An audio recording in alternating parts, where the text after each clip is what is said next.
Estamos de volta aí para finalizar a última aula, né? A parte do capítulo 2 de eletrostática, tá? Então é a parte 3. Vamos finalizar fazendo a discussão inicialmente sobre a energia, né?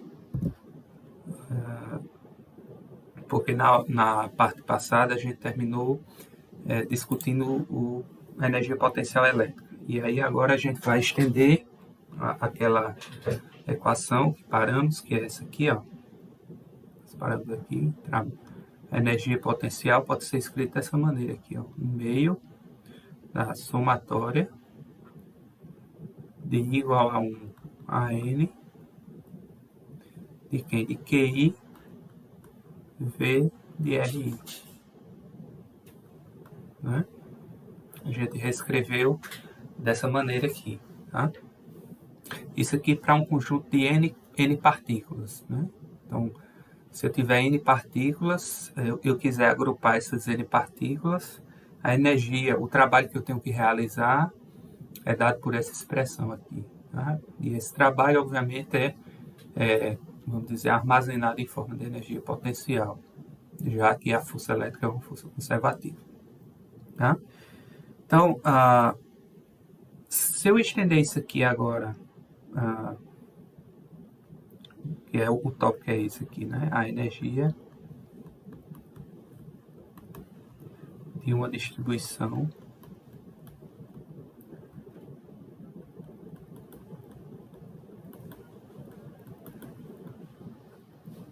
de carga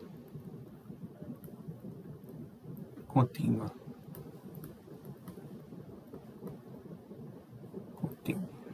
Tá? Então, essa expressão de cima, como eu falei, isso aqui é para um conjunto discreto, né? Conjunto discreto de cargas. Só que agora, se eu tiver uma distribuição contínua, por exemplo, um objeto carregado assim, né? Um volume carregado com cargas, né? Densidade de cargas ρ, né? Então, como é que eu calculo a energia desse sistema? Né?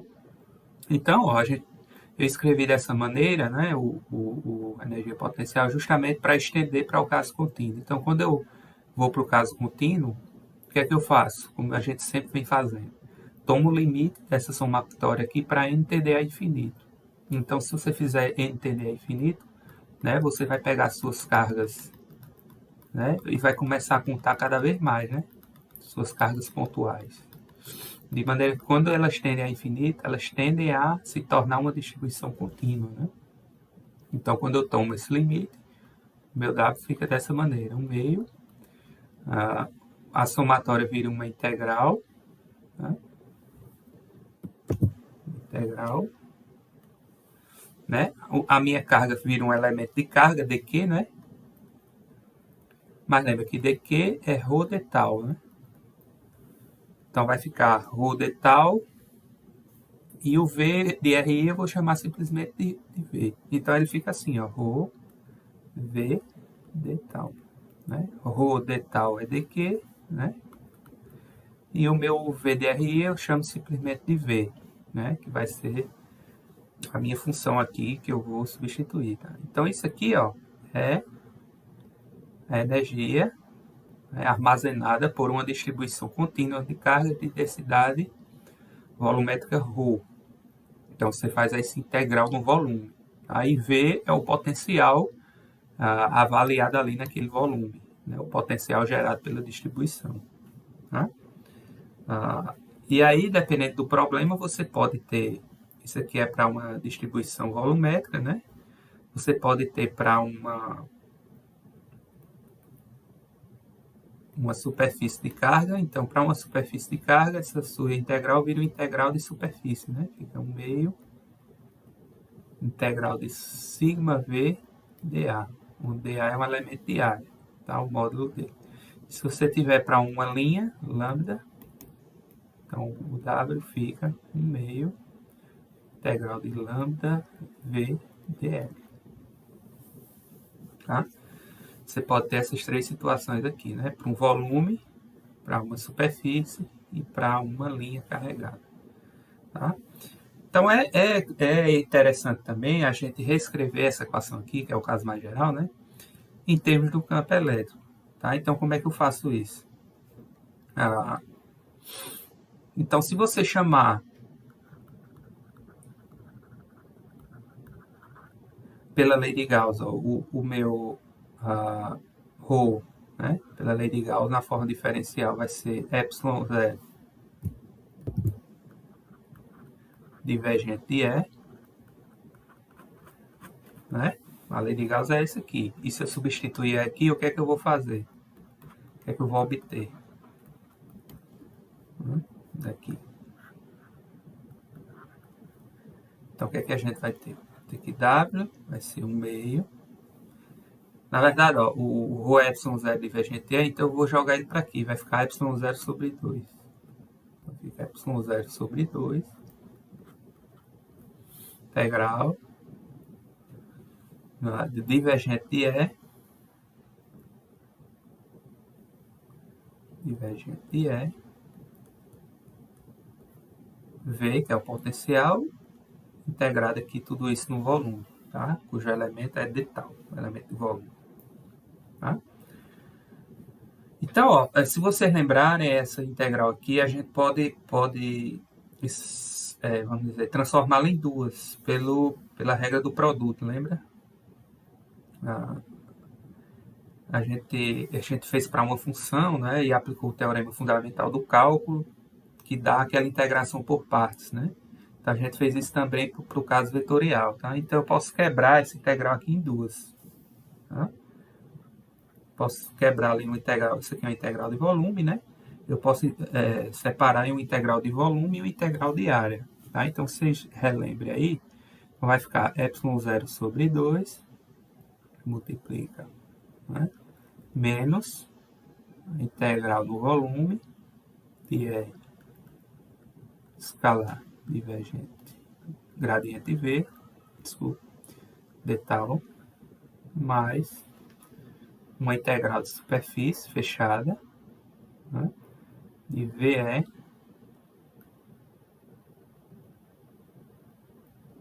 escalar dA. dA é o elemento de área, né? Que é uma integral fechada, tá? Ok? Ok, então, ó, por que a gente faz isso?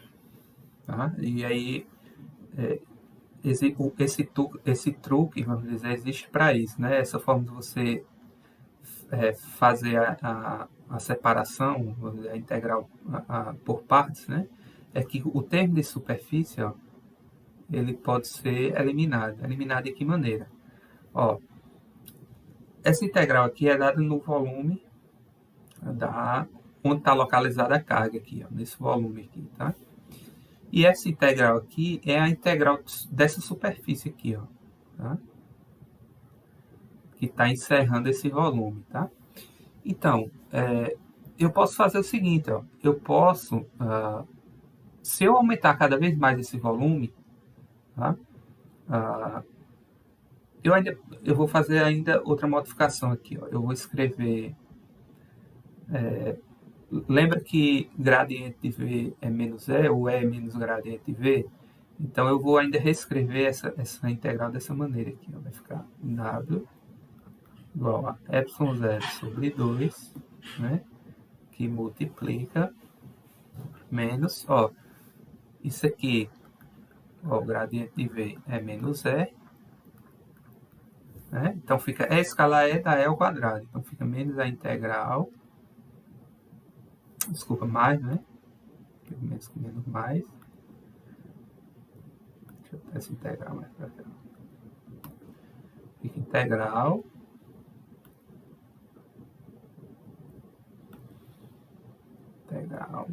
de E quadrado de tal, né?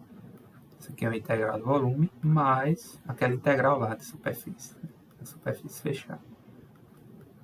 VE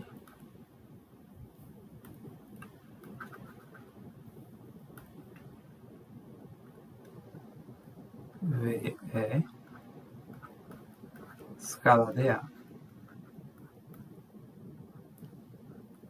Fica assim. Né? Isso aqui é uma integral de superfície, né? Integral de superfície. Ok, agora sim. Então, ó, note que se eu for aumentando esse volume aqui, né, essa integral de volume ela vai aumentar muito porque o meu E quadrado é positivo, né? Então, o volume vai aumentando, essa integral aqui vai aumentando. Para que essa equação mantenha a igualdade, né, essa integral aqui, por outro lado, de superfície, ela tem que diminuir, concorda? Então, ó, enquanto essa aumenta, essa tem que diminuir. Se você fizer uma análise dimensional aqui, por que é que ela tem que diminuir? Porque, ó, se você pegar o V ele varia com 1 sobre R. O E, ele varia com 1 sobre R quadrado. E a área, né, metro quadrado. Então, aproximadamente, com R quadrado, desculpa, com R quadrado. Pode ser em metro também, né? Então, aproximadamente, essa integral ela varia como 1 sobre R. Então, à medida que eu vou aumentando a minha superfície, a área, né, o volume da superfície, então, realmente, a área essa integral de área, na verdade, né, não a área aumenta, tá? Mas essa integral aqui, ó, ela tende a diminuir, porque a gente fez essa análise dimensional, então ela vai variar com 1 sobre R, né? Então, quando R vai aumentando, 1 sobre R tende a diminuir. Então, essa integral de superfície tende a diminuir cada vez mais à medida que eu aumento o volume. Tá? Então, vem um truque. Ó. O truque é, por que eu não integro o volume não apenas dessa superfície que está encerrando aqui, o volume aqui dessa região que contém a densidade de carga. Então, por que eu não escolho um volume maior? Né? Por que eu não escolho um volume de todo o espaço agora?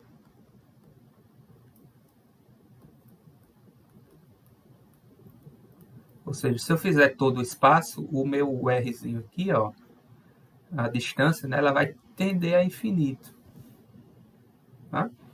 Então, se eu fizer isso aqui tender a infinito, essa integral não está diminuindo cada vez mais. Então, se eu fizer esse volume, né, muito grande, então a tendência é que 1 dividido por uma cor muito grande tende a zero. Então, essa integral aqui, ó, ela vai tender a zero. Tender a zero. Né? Que é essa aqui, né, de baixo. Ela vai tender a zero. Né? E aí você pergunta, mas eu poderia escolher todo o espaço?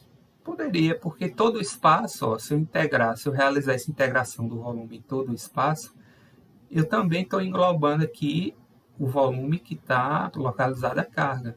Né? Então, eu não deixaria de computar isso aqui nas minhas contas. Né? O que está fora aqui, né, não vai contar, vamos dizer assim, para os efeitos aqui da densidade de carga. Então, se eu contar o volume que está encerrando essa carga, ou contar todo o volume que está fora, o resultado líquido disso, né, é que eu vou acabar contando apenas o volume, vamos dizer, na prática, o volume que está contido a carga, porque só lá que vai existir a carga, né? Em qualquer outro ponto aqui, eu não tenho carga. Tá? Então, tanto faz eu integrar nesse volume aqui ou em um volume muito maior. Né? O efeito físico é o mesmo. E aí eu faço esse artifício justamente para que eu cancele aqui, ó, essa integral de superfície. E aí eu, cancelando essa integral de superfície, né, o que vai me restar é apenas essa integral aqui. Ó. Então, a gente obtém que a energia da distribuição, né, é ε0 sobre 2, aí integral, aí você tem que especificar aqui, ó, que a integral é em todo o espaço. Tá? De quem? De E quadrado, ó, de tal. Né? Então, esse volume é o volume de todo o espaço que você tem que considerar no seu problema. Tá? E quadrado d campo. Então, essa é, aqui é, vamos dizer assim, a energia armazenada em termos do campo elétrico gerado pela distribuição que eu estou analisando aqui. Então, tanto faz você calcular por essa integral aqui, nesse caso aqui, esse volume que você vai considerar é o volume que está, a carga está encerrada, né, esse volume aqui, ou você pode calcular por essa equação aqui, só que aqui você vai integrar em todo o volume do espaço, tá? Em todo o espaço que você está considerando. Tá? E aí a gente viu, né, voltar aqui mais uma vez, que isso aqui não teve nenhum prejuízo, tá? Porque eu vou acabar englobando a densidade de carga de todo jeito, né, se eu integrar em todo o espaço. Ok? E aí, por que é conveniente também escrever dessa maneira? Né? Porque dessa maneira aqui, ó, você pode interpretar que a energia está armazenada no campo elétrico.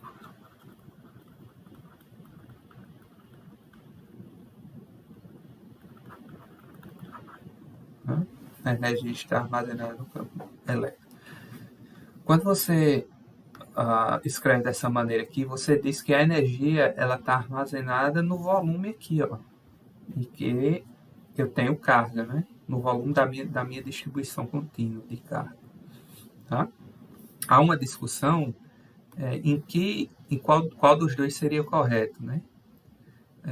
Se a energia está armazenada no campo elétrico ou se a energia está armazenada na distribuição de carga. Tá? Então, você pode dizer, na verdade, as duas respostas estão corretas. Depende do contexto em que você está analisando. Por exemplo, isso aqui ó, é interessante por exemplo, quando você vai estudar a teoria da radiação, tá? Que é um conteúdo mais avançado do curso de eletromagnetismo, e, por exemplo, na teoria da relatividade, tá? Quando você vai calcular a energia do campo, né? Então, quando você vai calcular a energia, você diz que ela está armazenada no campo, né? Para essas situações, tá?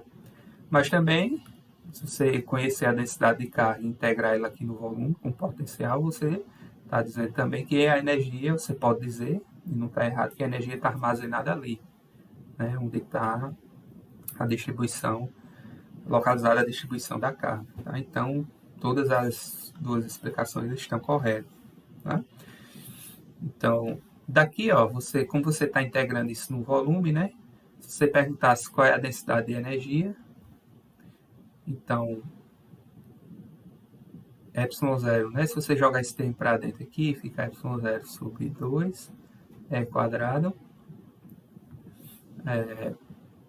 Isso aqui pode ser chamado de U, né? Às vezes, o pequeno, que é a densidade de energia. Não é verdade?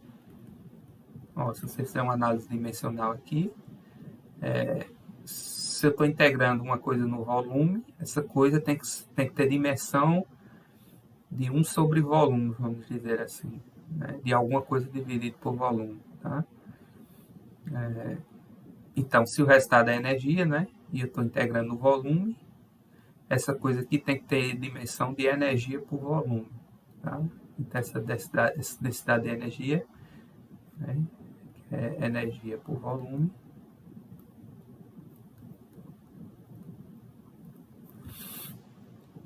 também é muito utilizada, tá?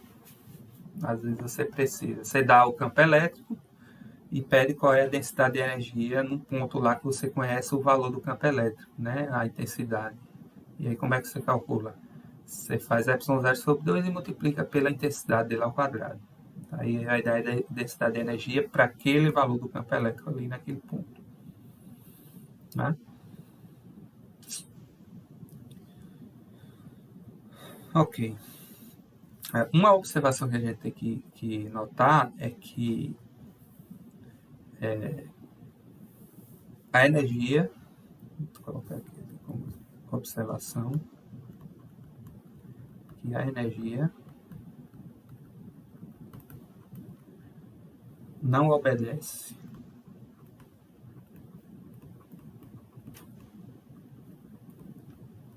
ao princípio da superposição. Nesse caso aí, a energia do campo, né? A energia armazenada. Por quê? Simplesmente porque o campo elétrico é quadrático, né? Então, quando eu digo que não obedece ao princípio da superposição, por exemplo, lembra que o princípio da superposição, se você tiver por exemplo, uma carga aqui Q1, né? Outra carga aqui Q2, né? E quiser saber, por exemplo, o potencial nesse ponto aqui, né? Então, você faz simplesmente V igual a V1 mais V2. Né? Isso aqui é o princípio da superposição, ou seja, a energia total, o potencial total, é dado pela simplesmente a soma, né? De um com o outro. Né? É o que o princípio da superposição diz. No caso da energia, se você fizer a energia do sistema, ela não vai obedecer essa soma simplesmente. Vai ter a soma mais um termo aqui. Tá? Então, ela não obedece a esse princípio. Tá? E a gente pode verificar, ó. Por exemplo, se eu pegar dois campos aqui, ó, se o meu E ele for dado pela soma de dois campos, de E1 e E2. Na verdade, assim. Porque que é a energia para um campo só, né? Se eu pegar dois campos, se eu fizer isso aqui, ó, E igual a E1 mais E2, né? Se eu pegar dois campos aí, né, a minha energia é dada por dois campos e eu computar aqui a energia desses dois campos, né? Como é que vai ficar? Vai ficar assim, ó, y0 sobre 2, aqui, ó, integral. Quem é quadrado? É 1 mais E2 quadrado, né? D tal, integrado aqui no volume. E aí, se você abrir aqui, né, esse quadrado vai ficar assim, ó. Integral é 1 quadrado mais E2 quadrado mais 2 é 1, escalar é 2. Né? Deta. Tá vendo que aqui vai aparecer, ó. Então, se você chamar y0 sobre 2 é 1 quadrado de W1, que é a energia do primeiro campo, né? E y0 sobre 2 integral de E2 quadrado de W2, que é a energia do segundo campo. Então, a gente vai ficar assim, ó, com W1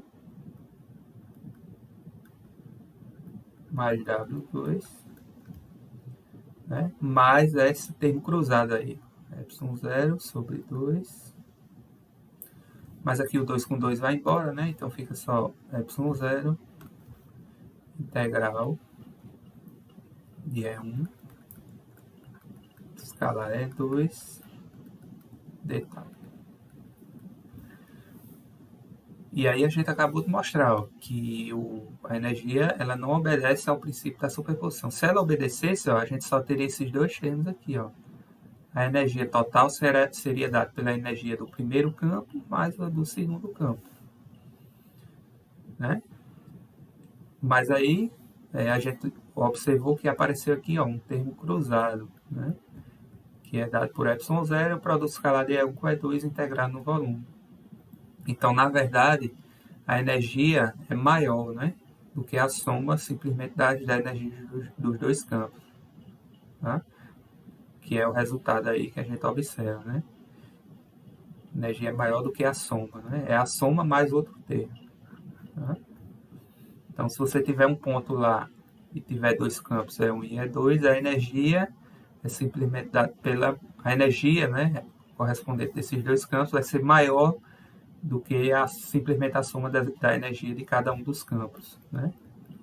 Vai ser essa soma mais outro termo aqui cruzado. Tá? Ok? Aí se eu perguntasse, por exemplo, se eu dobrar a carga em toda parte, tá? Pegar essa distribuição aqui e dobrar o valor da carga, o que é que aconteceria com a energia? Então, como você olha aqui, como o campo é proporcional à carga, né? A gente viu isso na discussão da lei de Gauss. Em geral, o campo é proporcional à carga, e aí ficaria a carga, né, ao quadrado aqui, ó. E aí, quando você elevasse ao quadrado, na verdade, a energia você quadruplicava, né? Se você dobrasse a carga, ficaria 2Q ao quadrado. Na verdade, ficaria 4Q quadrado, né? Então, você quadruplicaria a energia, né? Se você dobrasse a carga. Tá? Ok. Deixa eu ver.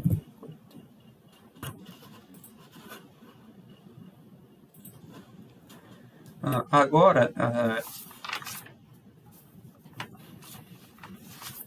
para finalizar aqui o capítulo, a gente vai falar um pouquinho do comportamento de condutores, tá? Isso vai ser fundamental para a gente estudar os probleminhas do capítulo 3.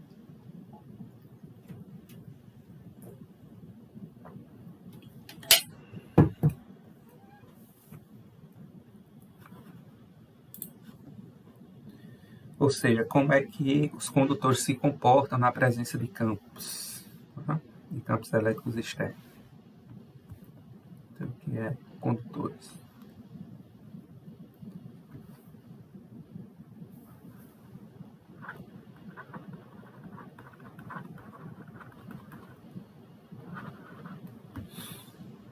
Propriedades básicas. Então, vamos começar com as propriedades básicas.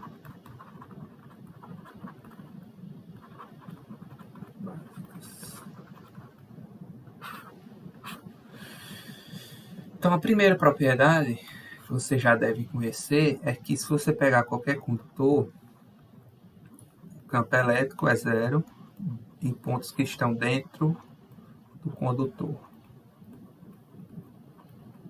Então, não importa a forma, tá, do condutor, se você pegar qualquer ponto no interior dele, o campo elétrico é zero. Tá? E aí,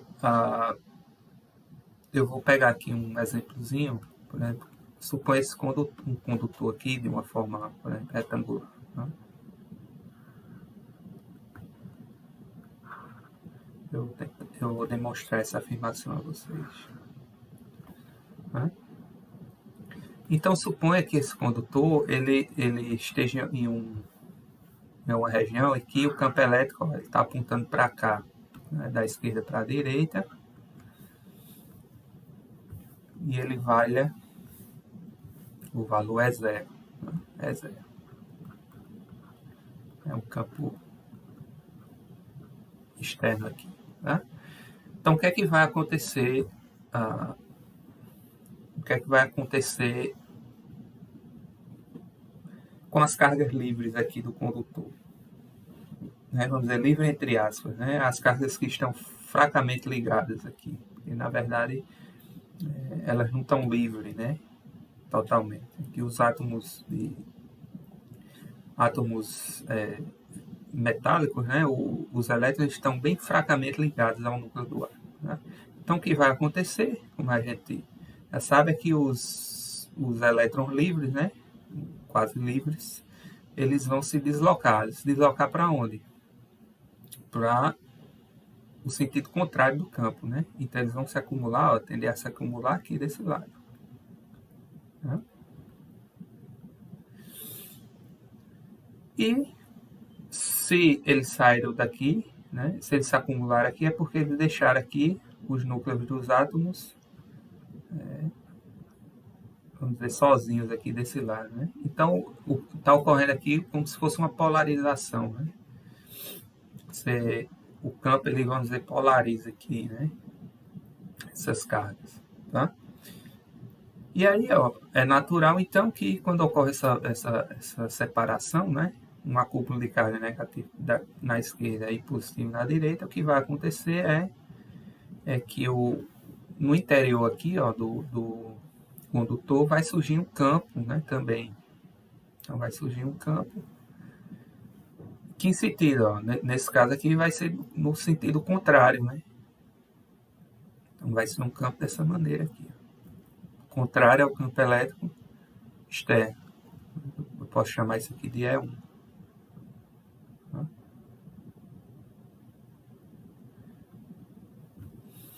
Então, por que o E é zero dentro do condutor? Tá? Porque, de alguma maneira, né, isso aí é um comportamento natural do condutor, né, as cargas vão se rearranjar aqui no interior, de maneira que se você pegar qualquer ponto aqui no interior, o campo elétrico vai ser nulo. Ou seja, o campo elétrico criado aqui por essa, vamos dizer, polarização dessas cargas aqui, vai gerar um campo de tal maneira que em qualquer ponto que você pegue aqui no interior, ele vai cancelar o campo elétrico externo. Tá? E aí, se você fizer a soma vetorial aqui em qualquer ponto, vai ser nulo, tá? O campo elétrico resultante. Tá?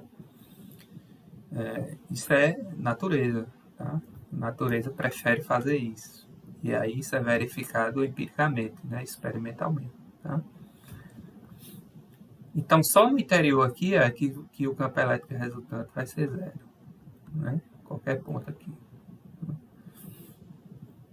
Agora, se você pegar aqui qualquer outro ponto aqui no exterior, né, em pontos exteriores, não há possibilidade de você cancelar o campo elétrico externo. Tá? Então, fora, a resultante nunca vai ser zero. Né?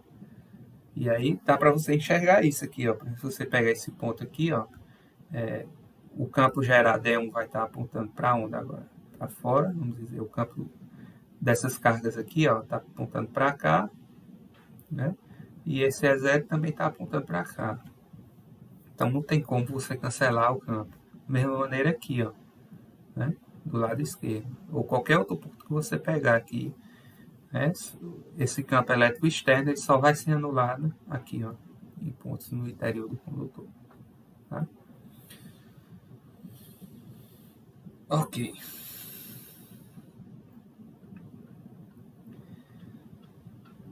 Dois.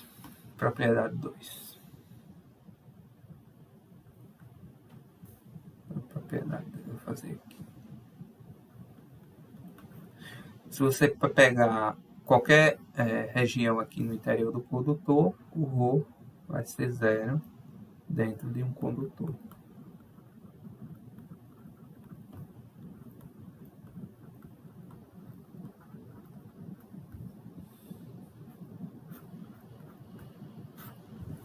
Ou seja, qualquer ponto aqui no interior do condutor, não vai existir carga, não tem densidade de carga. Isso aqui é facilmente observado da lei de Gauss. Né? Então, da lei de Gauss,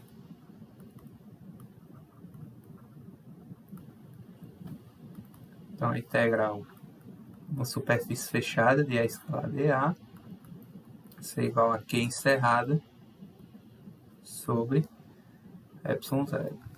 Né? E aí, Q encerrada é o quê? É qualquer superfície gaussiana que eu encerre aqui no interior do condutor. Né? Mas se o meu campo elétrico aqui é zero no interior do condutor, em qualquer ponto, então dessa equação significa que Q encerrado tem que ser zero. Para qualquer superfície gaussiana que você escolher aqui no interior do condutor. Tá? E, obviamente, se a carga envolvida é zero, então a carga dividida pelo volume, né, que é a densidade de carga, também vai ser zero. Tá? E aí, uma consequência dessa propriedade 2 é a propriedade 3, que diz o seguinte, que qualquer carga líquida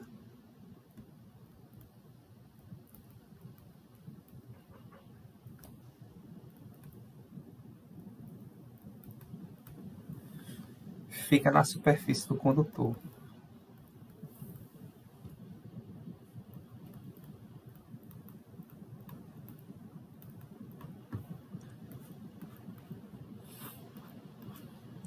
obviamente, né? Se em qualquer ponto aqui a densidade de carga é zero, não tem carga envolvida, o único lugar em que ela pode estar é na superfície, né, do condutor. Né? E aí, isso também tem uma explicação física, tá? A explicação ela pode ser dada em termos da energia. Então, ela fica na superfície por quê? Porque a carga irá se distribuir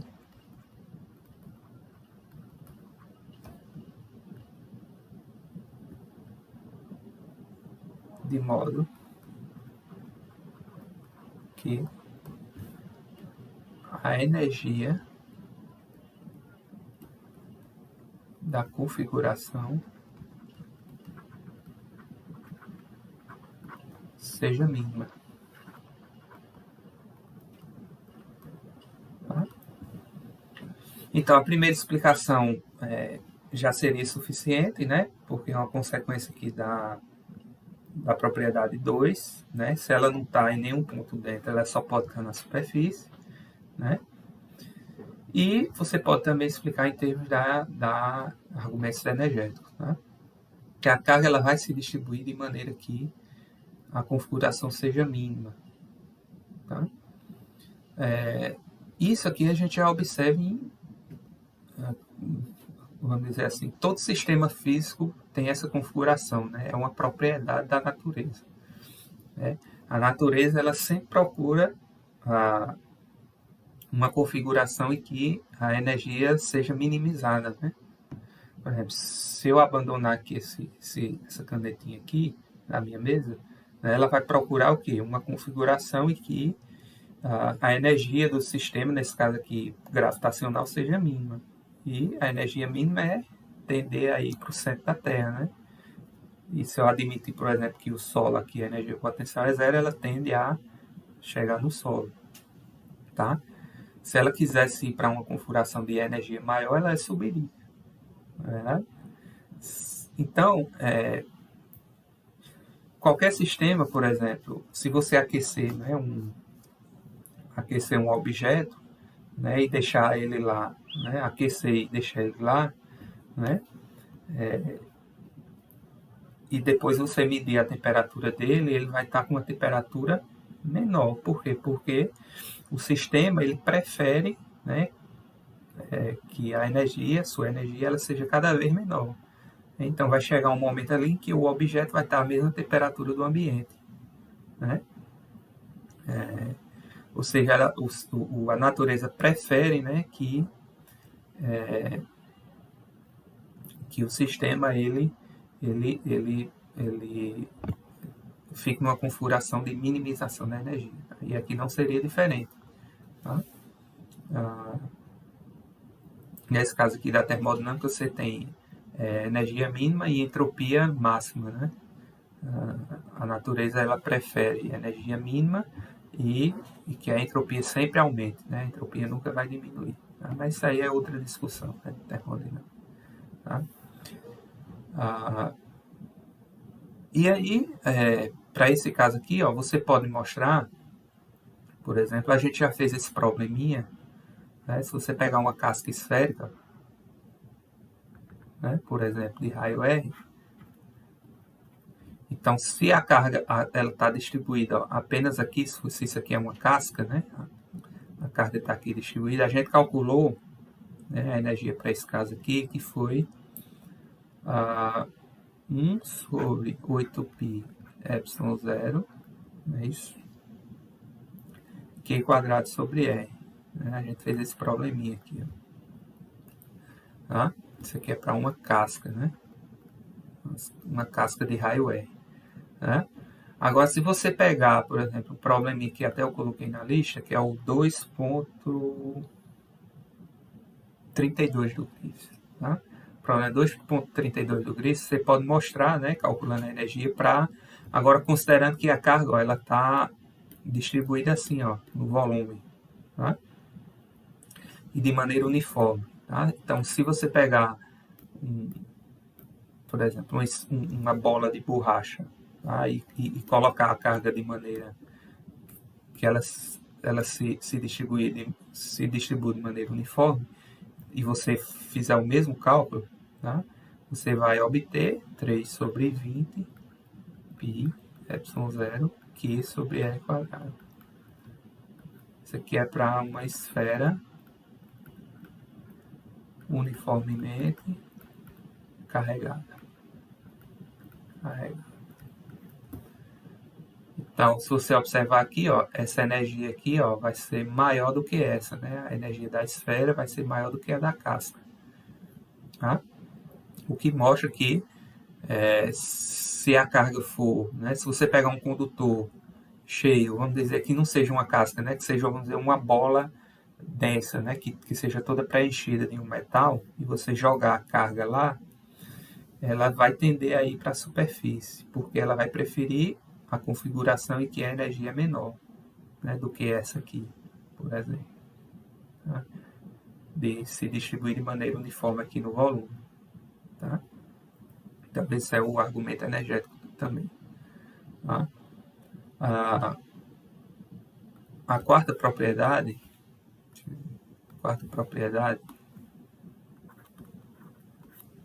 é que um condutor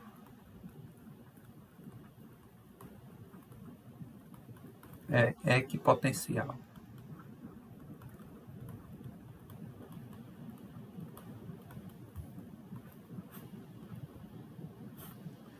O que é que significa isso? Que se você pegar qualquer ponto aqui, ó, do condutor, ele vai estar sempre no mesmo potencial, tanto no seu interior como na superfície. Aí você pode mostrar isso aqui por essa equação, né, pela definição de diferença de potencial. Se você pegar dois pontos quaisquer lá, ó, V, B e A, então se você fizer V de B menos V de A, né, vai ser igual a menos integral de E escalar dl, né, de A até B. Né? Isso aí a gente conhece que é a definição de energia potencial, de diferença de potencial. Mas eu sei, ó, que o meu campo elétrico ele é zero, né? O interior do condutor, né? Tanto no interior como na superfície aqui, tá? Em pontos na superfície, exatamente em cima da superfície. Tá? E aí a gente também vai mostrar na propriedade 5, né? Eu já estou antecipando aqui na propriedade 5. Tá? Então, para qualquer ponto aqui do condutor, o campo é zero. Então, isso aqui vai ficar zero, né? Ou seja, V de B igual a V de A. Para qualquer ponto, ó, A e B que você pegar aqui, ó, A ou B, né? Ou aqui, ou na superfície. Tá? Então, o condutor, ele é equipotencial. Tá? E a gente também fez até um probleminha já, né? De calcular potencial de... Foi até da casca, né? A gente fez o da casca esférica. Né? E vimos que realmente o potencial é constante, né? E depende só de R e da carga, né? Que ele está carregando. Tá? E 5 é que o campo elétrico é perpendicular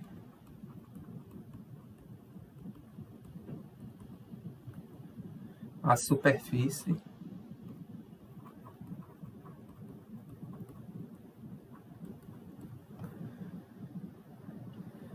imediatamente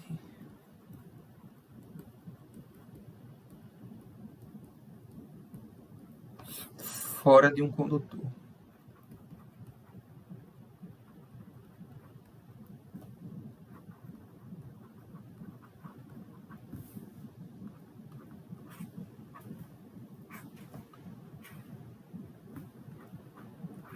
Quando eu digo imediatamente fora, é assim, ó, se você pegar aqui, né, suponha que isso aqui é um condutor, tá? Então a gente viu, né, condutor, que dentro aqui é zero, né? Qualquer ponto aqui que você pegar é zero. Tá? tanto dentro como na superfície. Mas se você pegar um ponto aqui bem próximo à superfície, imediatamente depois, quando eu digo é o primeiro ponto depois aqui da superfície do condutor. Né? Se você pegar qualquer ponto aqui, ó, o campo ele vai ser sempre perpendicular à superfície do condutor. Aqui está perpendicular, não. Então, vamos supor que isso aqui é perpendicular, né?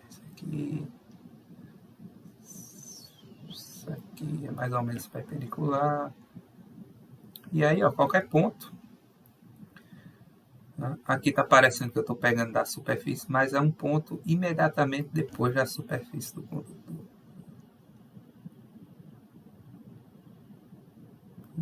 Qualquer ponto aqui que você escolher.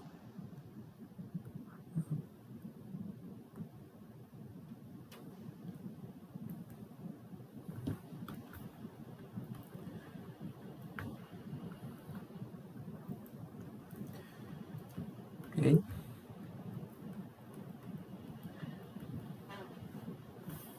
Então, por que é que é assim, né? Então, vamos supor que o campo ele não fosse perpendicular à superfície aqui. Tá? Então, se eu pegasse um pedacinho dessa superfície, eu pegasse aqui uma seção, né? Então, vamos dizer que ele fosse inclinadozinho aqui, ó.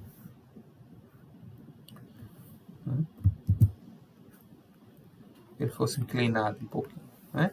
Então, teria uma componente aqui, ó, que seria tangencial, vamos dizer, em cima da superfície, e teria uma componente perpendicular à superfície, né? Teria essas duas componentes, tá? E aí, ó, se eu tivesse essa componente aqui, ó, na superfície, né? Os meus elétrons, vamos dizer, as minhas cargas aqui, ó, elas iam sofrer, né, a ação desse campo e iam tender a se mover, tá? Então, o condutor, para entrar em equilíbrio eletrostático, né, o que é que ele faria, então? Né? E o que iria acontecer, sim? Então, vamos supor assim, que o condutor ele estivesse em equilíbrio eletrostático, inicialmente. Tá? E aí, aí o campo elétrico ele faria o quê? Né? Ele romperia esse equilíbrio eletrostático. Tá? E aí as cargas elas iam fazer o quê? Elas iam se configurar de maneira que, como a propriedade 1, né, que eu falei, elas iam se rearranjar de maneira que elas iriam anular o campo ao longo aqui da superfície. Tá? Iria ocorrer uma situação semelhante à propriedade I. Então, elas iam se arrumar aqui de maneira que essa componente do campo aqui, ó, iria ser cancelada por essas cargas que seriam induzidas aqui. Tá? Então, por mais que o campo, vamos dizer, quisesse ter uma componente tangencial, essas cargas aqui livres, né, quase livres, elas iriam se arrumar de maneira que iam provocar aqui, ó, uma componente que anulasse aqui, né? Quando você fizesse esse menos esse, daria zero ao longo aqui da superfície e iria sobrar apenas, né, o componente perpendicular do campo. Tá? Então, é isso que acontece. Tá? Então, resumindo, o que a gente pode ter é o campo elétrico é zero no interior do condutor, em qualquer ponto, exatamente na superfície também, mas imediatamente depois da superfície, o campo elétrico é perpendicular a essa superfície. Né? É isso que acontece com os condutores. Tá?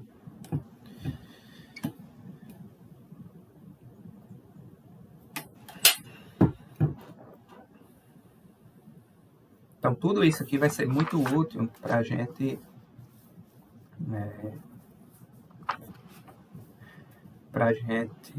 fazer nossas continhas no capítulo 3, né, que a gente vai estar resolvendo problemas de contorno. Isso aqui é muito importante. Um outro comentário que eu tenho que fazer também é sobre cargas induzidas.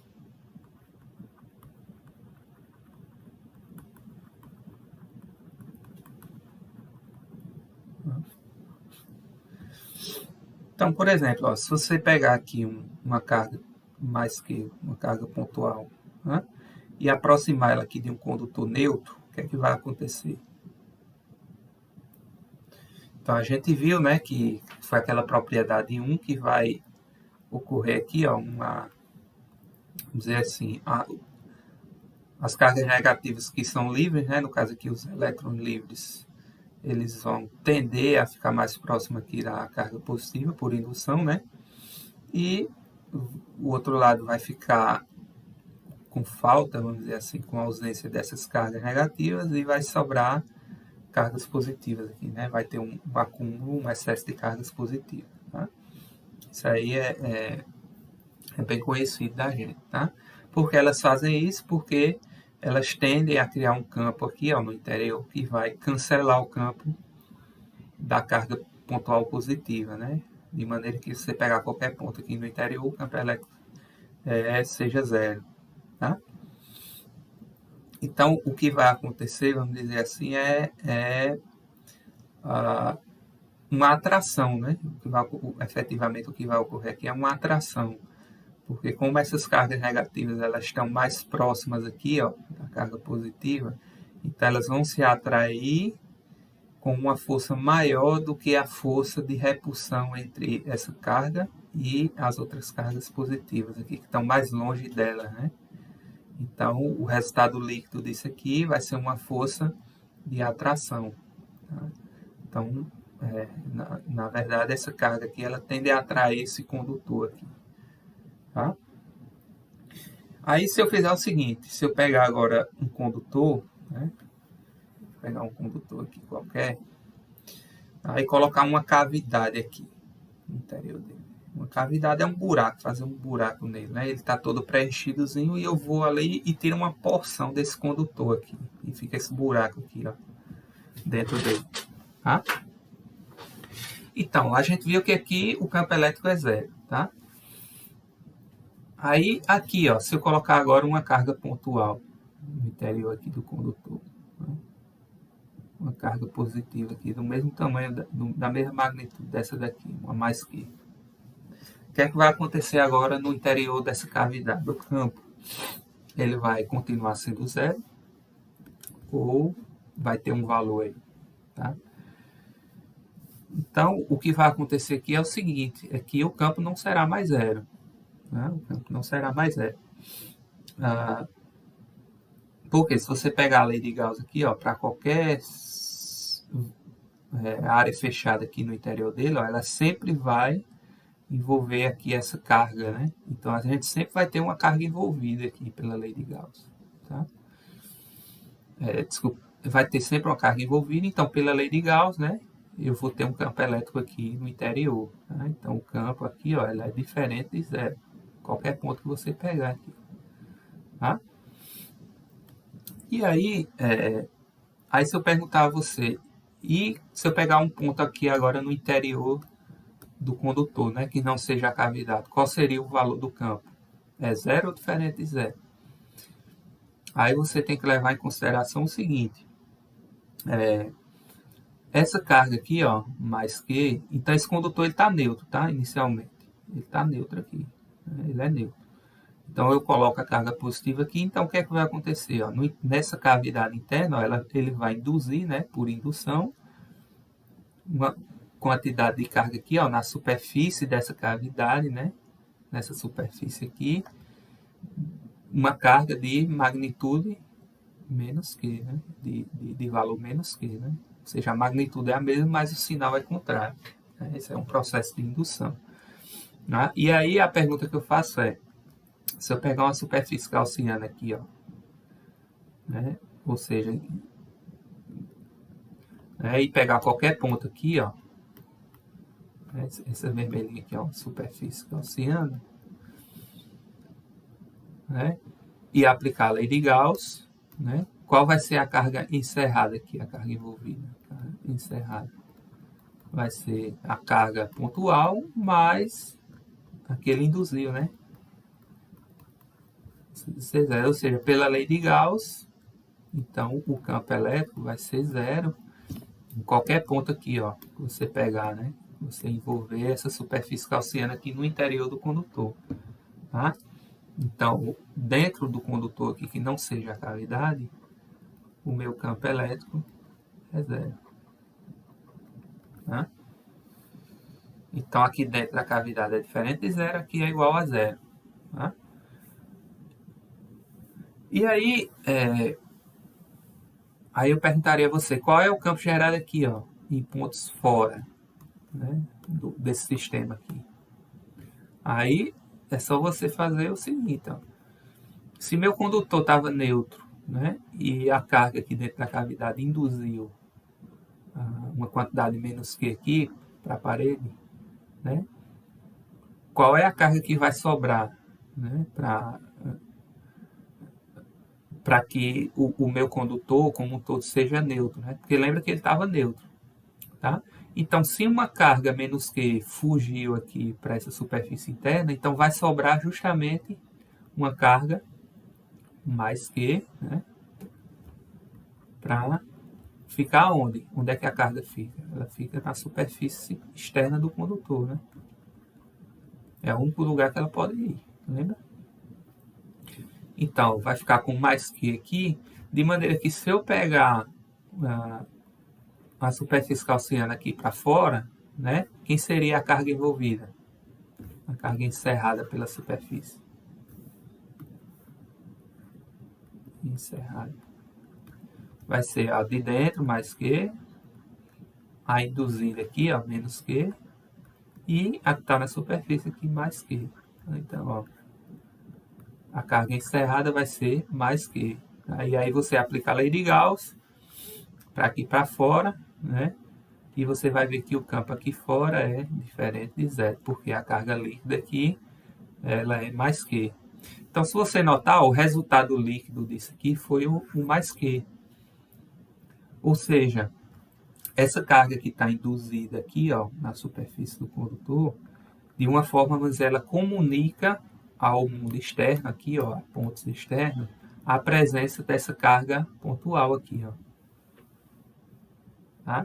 Então, o efeito líquido disso é essa carga aqui comunicar que tem uma carga pontual ali, ó, no interior da cavidade, e a cavidade em si, junto com a carga, ó, ela está isolada. Ó, esse sistema aqui está isolado do mundo externo.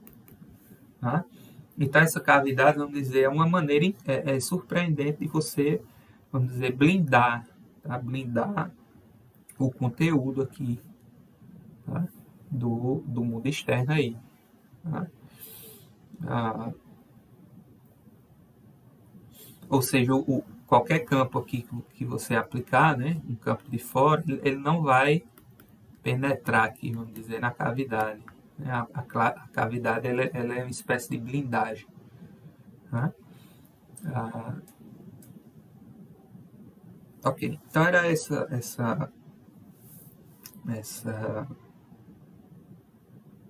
comentário também que é importante a gente falar. Né?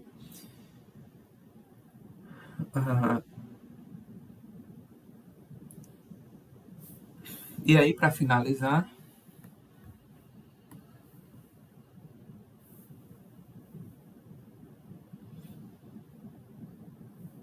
a gente vai falar sobre... Deixa eu ver quanto tempo a gente tem aqui.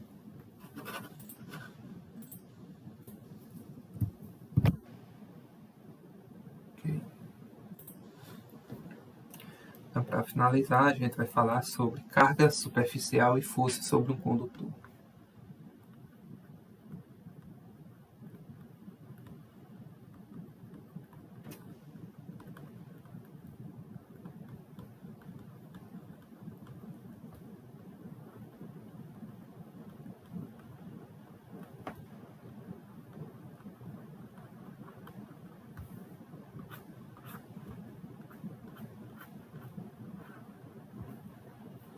Né?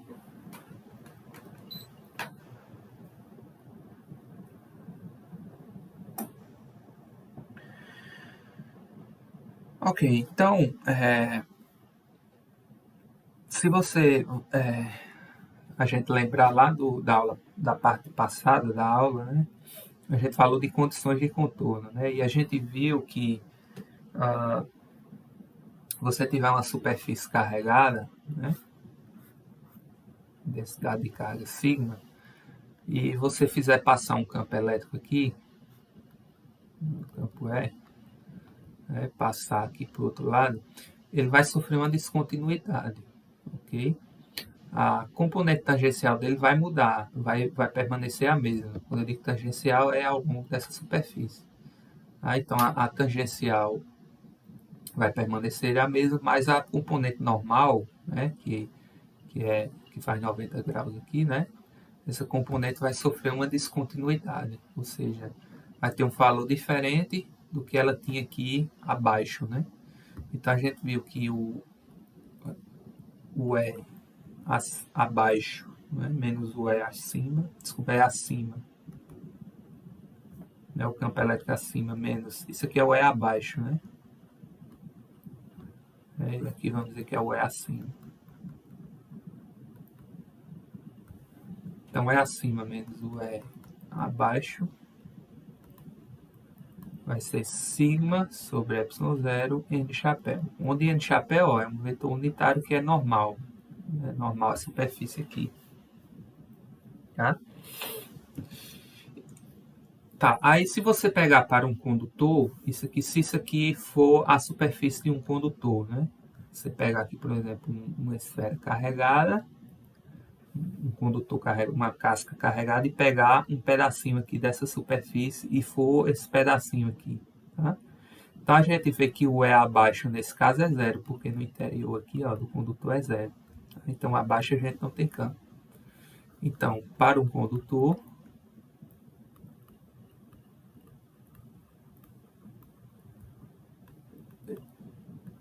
E abaixo é zero. De modo que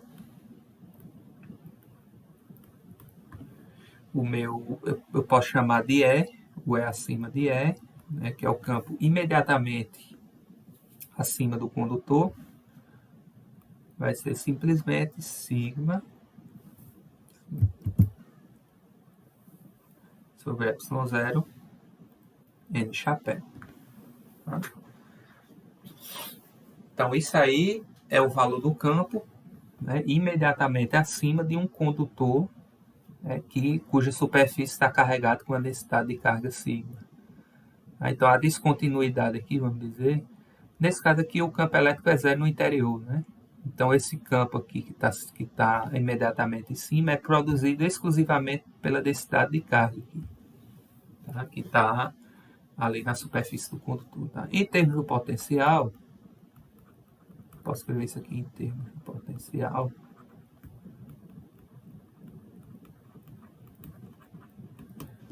A gente pode escrever,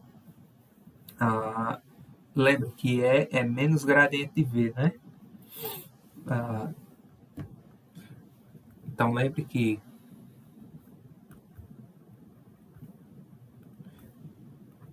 como é menos gradiente de V. E se você lembrar da aula que eu expliquei isso aqui, ó, gradiente de V escala n é dv dn. É uma derivada normal, né? Lembra? O que é que essa derivada significa? Significa a taxa de variação do potencial ao longo da direção normal. Né? Então, se você fizer aqui a escala n, vai ficar assim, ó, a escala n é simplesmente quem? A escala n. Sigma sobre ε0. Tá? Mas lembra que é menos gradiente de V, né? Então fica menos gradiente de V escala n. Desculpa, menos gradiente de V escala n é quem? É sigma sobre ε0. Ó, gradiente de V escala n é menos...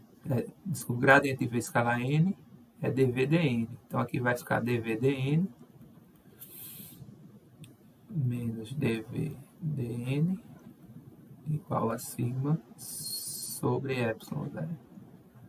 Ou seja, você escrever aqui em termos de sigma, né? Sigma vai ser menos ε0 dV.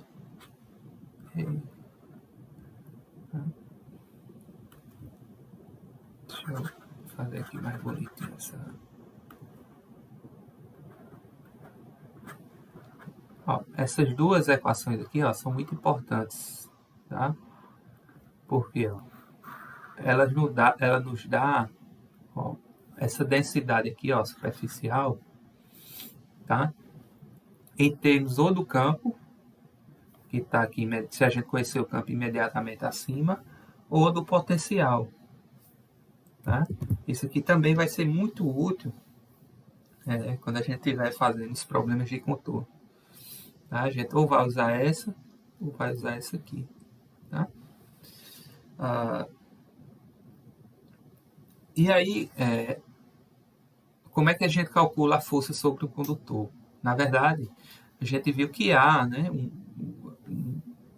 quando o condutor está na ação de um campo externo, né, ele vai sofrer a ação de uma força, né, de uma força ali. Então, como é que a gente calcula a força em termos, vamos dizer assim, dessa densidade de carga aqui, né? Qual é a força que essa densidade superficial de carga ela está sendo submetida, né? Que intensidade de força é essa? Tá? Então, a gente primeiro pode definir assim, ó, uma F pequena igual a sigma E, né? Como sendo assim, a força por unidade de área, né? Unidade de área. Né? Que esse condutor está sendo submetido. Né? Se você fizer uma análise aqui, vai dar exatamente isso. Né? Quando você multiplica sigma, densidade, que é a carga por área, dividido pelo campo elétrico, tá? Que é Newton por Coulomb, vai dar justamente Newton por metro quadrado aqui, né? No SI, se você quiser utilizar o SI. Tá? Então, o condutor ele vai estar sujeito a essa força. Mas aí surge uma dúvida, né? Qual é o campo elétrico que eu vou usar? Porque, em geral, aqui, ó, esqueça por enquanto que o condutor, né? Que o E abaixo é zero. Mas se eu tiver aqui uma situação qualquer, uma superfície carregada, que eu tenha o E abaixo e o E acima, tá? Qual desses dois campos aqui que você vai usar? A dúvida é essa. E, na verdade, você vai usar a média dos dois. E aí eu vou dizer isso e vou mostrar a vocês. Tá? Então, qual campo usar? A resposta, a média. Então, a média, vou chamar de E médio, vai ser simplesmente um meio, né? Da soma dos dois, de E acima mais E abaixo.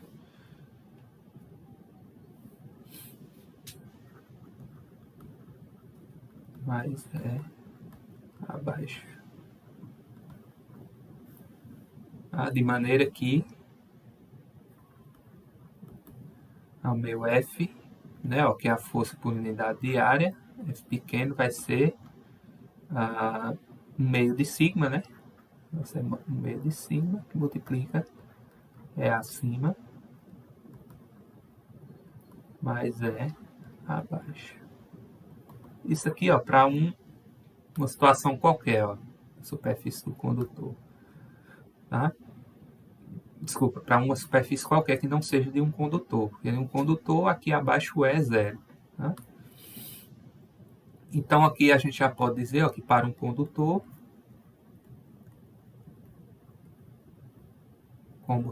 como o E abaixo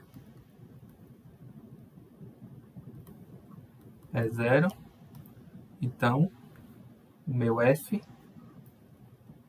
vai ser 1 meio de sigma. Eu vou chamar acima de E, tá?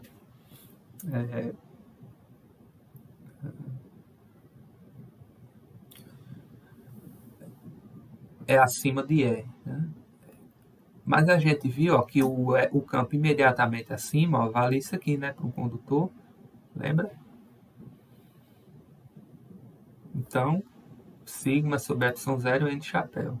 Então vai ficar 1 meio sigma vezes sigma sobre ε0 N de chapéu. Tá? Ou seja, o meu F vai ser 1 meio de sigma quadrado sobre ε0 N de chapéu. Tá? Aí você pode chamar o módulo dessa força aqui, ó, como isso aqui é uma força por unidade de área, né? E ela está apontando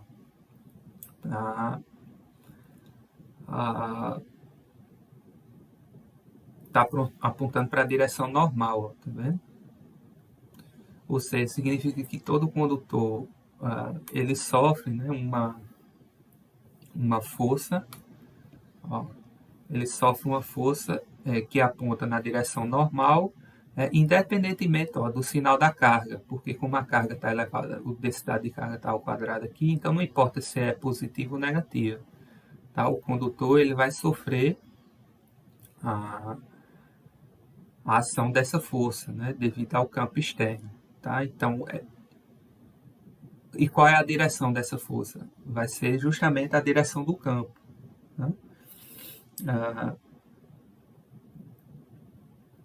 Então, aqui, se eu chamar isso aqui, ó, que é o módulo desse vetor, né, de pressão, eu posso chamar, porque pressão é uma grandeza escalar, né? Isso aqui eu vou chamar de pressão eletrostática.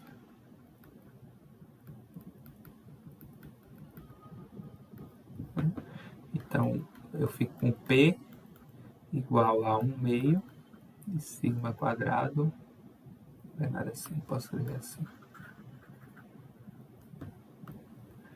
P igual a 1 sobre 2 ε0 sigma quadrado.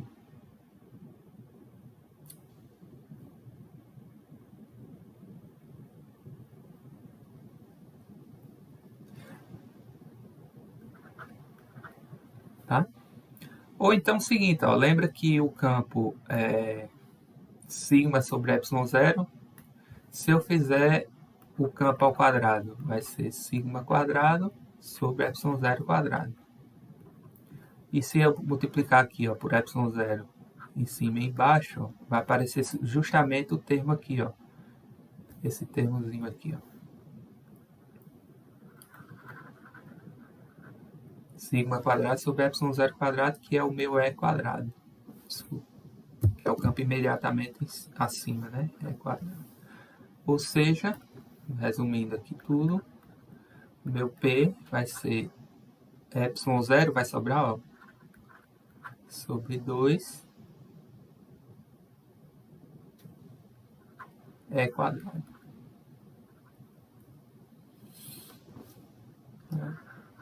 Então, isso aqui ó, é o que a gente chama de pressão eletrostática.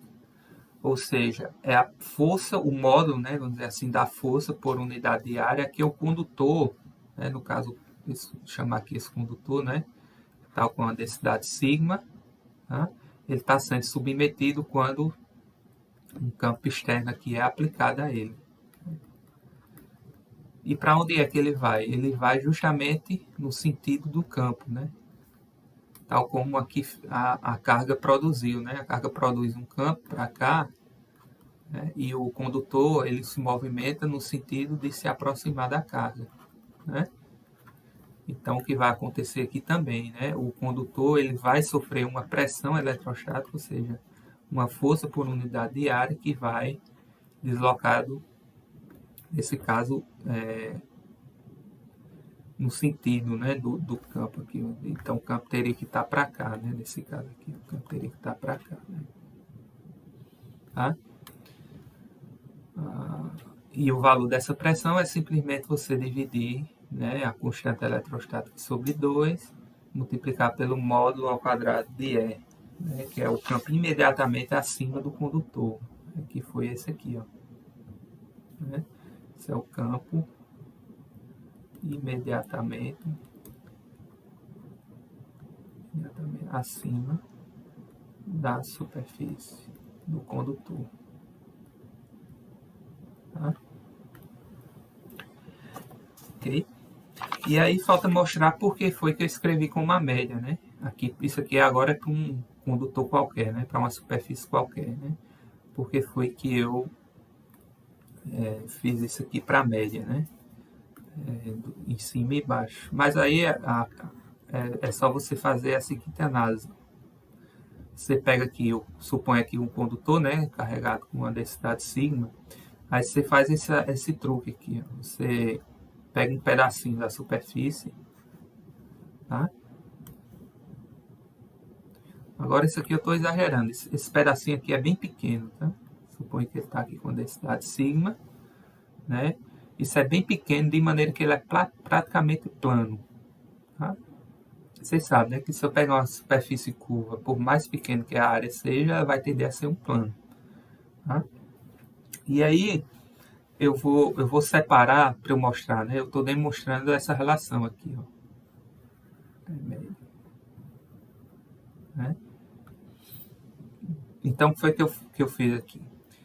Então, suponha que o campo aqui, ó, ele seja o campo total, né? Ele seja dado, eu divido em dois pedaços, né? O pedacinho aqui dessa parte preta e o pedacinho de todas as outras contribuições aqui da superfície, tá?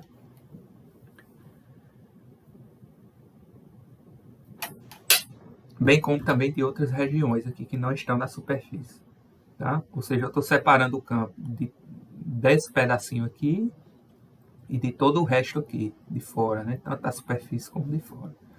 Então suponha que esse outros, né? Esse campo das outros pedacinhos aqui nessa superfície seja que eu vou chamar de E outros. Tá? E o dessa superfíciezinha aqui vai ser, eu vou chamar de E da pequena área, tá? Então o campo total que eu vou chamar de E vai ser o meu campo do outros, ou a soma aqui não importa, né? Eu vou colocar assim, E da pequena área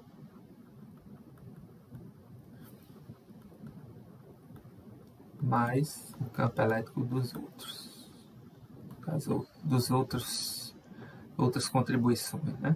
Ou tanto da superfície como de fora. Tá? E aí,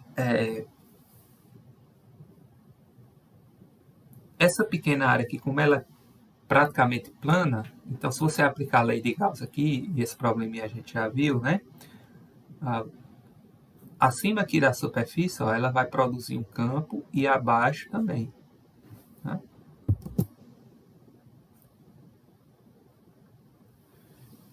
Acima, o campo vai ser o quê? Esse probleminha vai ser facilmente resolvido, né? Você pega um plano, né? Como é um plano aqui, né? Ela é muito pequena, você pega um plano e aplica uma superfície gaussiana em forma de cilindro. E você mostra que o campo é dado tanto em cima como embaixo por 1 meio e 1 sobre 2 ε0 que multiplica sigma. E embaixo vai ser o mesmo valor sendo negativo, né? Menos 1 meio e ε0 sigma. Mas aqui como eu estou tratando de módulo, então deixa aqui só o módulo do campo, né? Que é 1 meio também, né? De ε0, 1 sobre 2 ε0 sigma. Tá? Isso aí é facilmente de mostrar. Tá? Então, eu tenho que identificar nessa pequena área. Isso aqui é a nossa pequena área. Né? E aí, ó, vamos lá, acima, né? O que é que a gente vai ter o E acima? Que seria o nosso E acima. vai ser o campo dos outros, né? É outros, né? Pegando aqui, ó, dessa relação. É os dos outros, né? Mais o da pequena área, que em cima aqui vale quanto? 1 meio, 1 sobre 2ε0, sigma, e está apontando para onde? Se você chamar isso aqui da direção N de chapéu, então N de chapéu. Se você pegar abaixo aqui, abaixo, vai ser quem? Vai ser outros, né? Ó, o outros, ele se mantém, ó, tanto em cima como abaixo, ele se mantém o mesmo valor, ele é contínuo. Por quê? Porque ele é calculado não considerando aqui essa superfície. Então, se eu fizesse um buraco aqui, né, o meu campo aqui das outras contribuições, ele passaria, vamos dizer, limpo aqui. Né, de baixo para cima, ele não sofreria descontinuidade. Então, por isso que ele se mantém o valor tanto abaixo como acima. Tá? E aí, ó, a contribuição da pequena área aqui embaixo vai ser, agora sim, como eu estou usando notação vetorial, negativo, né? 2ε0 aponta no sentido negativo do meu vetor N chapéu, né? Que está apontando para cima, tá? Então, quando você somar aqui, ó, é acima. Somar as duas equações, né? É acima. Mais é abaixo. Vai ser... Esses dois se cancelam, ficam 2 multiplica. Fica 2 multiplica, é outro. Tá? Ou seja, esse é outros é justamente 1 meio de é acima mais é abaixo. Que foi o que a gente chamou de médio, né?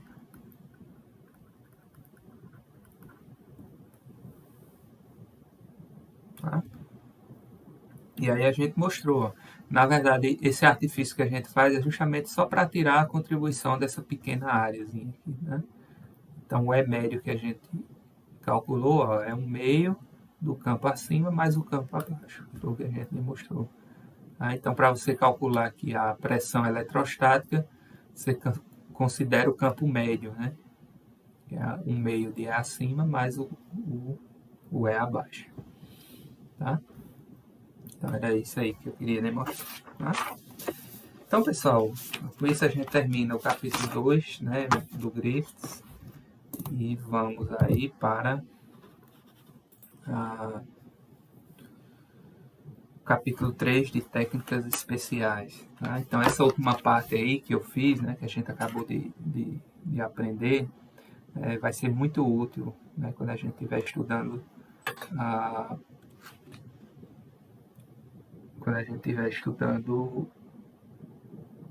as técnicas especiais, né, aplicando condição de contorno, enfim, né, resolvendo a equação de Laplace, né, usando condições de contorno, enfim. Às vezes vai precisar dessas considerações que a gente fez aqui, tá? Então, eu estou vendo aqui que essa equaçãozinha aqui, ela está sendo um pouco encoberta, né? Vou reescrever aqui. Essa pressão aqui é ε0 sobre 2 quadrado, tá? O 2 ficou escondido aqui pela minha imagem, tá? Que é a pressão eletrostática. Tá bom?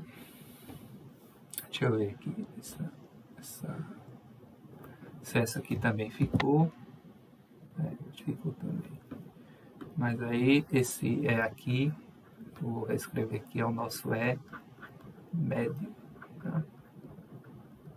O médio é 1 meio da soma dos campos acima e abaixo. Então, só retificando aqui algumas coisas que ficaram encobertas pela minha imagem. Tá? Ok, então, até aí a próxima aula. E já começamos técnicas especiais. Tá?